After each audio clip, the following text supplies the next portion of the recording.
પ્રિય રસિકજનો, વ્રજધામની પવિત્ર ધરા પર જ્યારે ફાગણના રંગો ઉલ્લાસે છલકાય છે ને, ત્યારે તે માત્ર ઉત્સવ નથી રહેતો, તે તો પ્રેમ, સમર્પણ અને દિવ્ય આનંદનો સાક્ષાત અનુભવ બની જાય છે.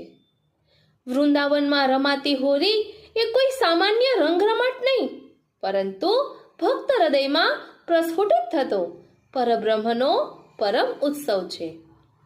ભક્ત આશકરણજીના આ રાગ બિલાવલના ધમાર પદમાં ગોપી ભાવથી ભરી સખીઓને આમંત્રણ છે.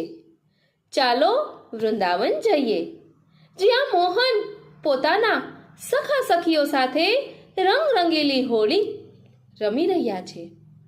અહીં ગુલાલ કે અબીર એ માત્ર રંગ નથી, તે તો ભક્તિના વિવિધ ભાવોનું સમર્પણ છે.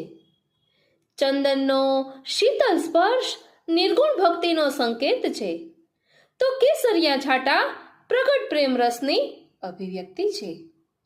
હોળીનો આ ઉત્સવ અંતરમાં ત્યારે સિદ્ધ થાય છે જ્યારે આપણી ઇન્દ્રિયો ગોપી બની પ્રભુ ચરણોમાં અર્પણ થાય. તાલ, મૃદંગ અને મધુર લીલાના સ્વરમાં ભક્ત હૃદય મદમસ્ત બની જાય. દેવતાઓ પણ જેને જોઈને મોહિત થાય.